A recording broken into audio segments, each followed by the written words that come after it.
Assalamualaikum warahmatullahi wabarakatuh. Saya Zakira Kuserawati, mahasiswa semester 1 Fakultas Psikologi, Prodi Psikologi, kelas Psikologi B, akan menjelaskan sedikit mengenai keterkaitan nilai Pancasila dengan fenomena yang ada di sekitar kita. Video ini ditujukan untuk memenuhi tugas UTS mata kuliah Pancasila. Saya akan mengangkat tema kekerasan seksual dengan judul Pancasila Angkat Suara Soal Kekerasan Seksual di Indonesia. Pancasila Angkat Suara Soal Kekerasan Seksual di Indonesia.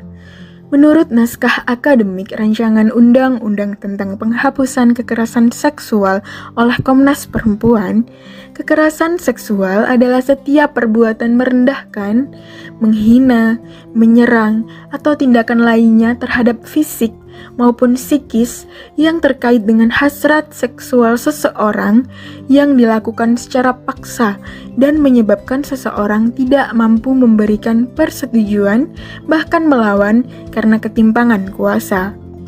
Sepanjang Januari hingga Juli 2021, Komnas Perempuan mencatat sebanyak 2.500 kasus kekerasan terhadap perempuan.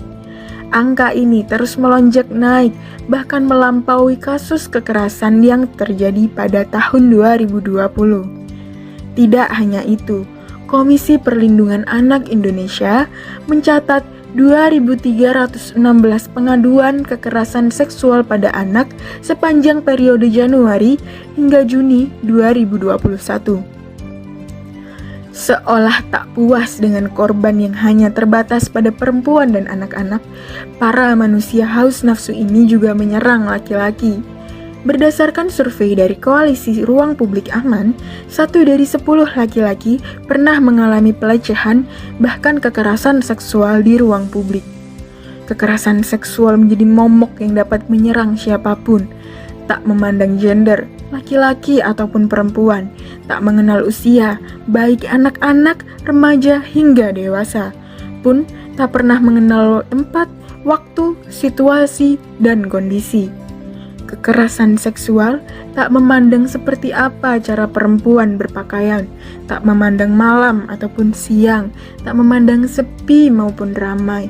Kekerasan seksual dapat terjadi pada siapa saja, di mana saja, kapan saja, dan bagaimanapun keadaannya. Pelaku hanya mengincar target yang dikira lemah sehingga dapat dikendalikan semaunya demi memuaskan nafsu bejatnya. Kenapa baru speak up? Kenapa tidak melawan? Kenapa tidak mencoba menghindar? Pakaianmu terbuka, caramu bertingkah mengundang hasrat mereka. Jangan sendiri di malam hari, jangan ke tempat yang sepi. Tidak dapat ditampik, pada setiap kejadian kekerasan seksual terdapat opini yang seolah menyudutkan korban. Padahal kenyataannya, saat kejadian jangankan untuk melawan, teriak saja kadang tak bisa. Jangankan untuk bercerita, kejadian itu kadang membuat diri korban merasa hina dan tak berharga.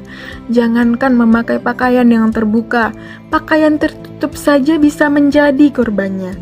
Perlu digarisbawahi lagi, kekerasan seksual tak memandang gender, usia, tempat, waktu, kondisi, bahkan cara berpakaian. Korban seolah dibatasi hingga kadang enggan untuk berbagi. Mengalami kekerasan seksual bukan hal yang main-main. Dampak yang timbul bukan hanya soal fisik, namun juga psikis, trauma hingga depresi. Untuk kembali sembuh dan utuh tak bisa dalam hitungan hari. Pancasila ikut angkat suara. Sebagai pandangan negara, peran Pancasila bukan hanya sebatas ideologi bangsa. Kekerasan seksual merupakan salah satu bentuk pelanggaran terhadap nilai-nilai Pancasila, terutama pada sila kedua, kemanusiaan yang adil dan beradab, seolah menjadi hiasan semata. Jangankan diamalkan, hafal di luar kepala saja jarang, seolah 5 kalimat pada lambang yang kokoh hanya sebatas karangan indah tanpa makna.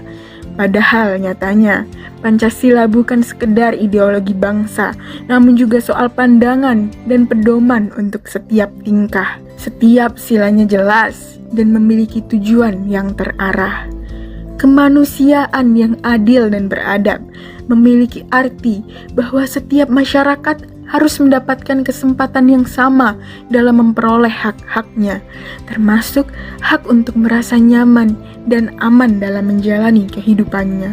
Masyarakat juga harus menjalankan kewajibannya agar ia pantas mendapatkan haknya, termasuk kewajiban untuk menghargai hak orang lain, kewajiban untuk tidak mengganggu dan merusak hak orang lain, melakukan kekerasan, ancaman, baik secara fisik maupun verbal terhadap orang lain, sudah termasuk pelanggaran hak dan penyelewengan nilai-nilai Pancasila. Seharusnya, nilai Pancasila sepenuhnya dapat dipahami dan diamalkan secara sadar, bahwasannya kita hidup bukan hanya sebagai makhluk individual, namun juga sebagai makhluk sosial dan spiritual.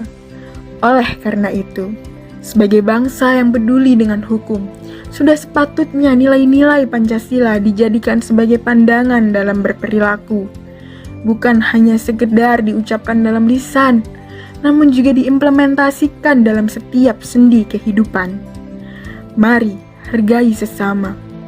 Mari menjadi manusia yang memanusiakan manusia lainnya. Dengan Pancasila, kita bisa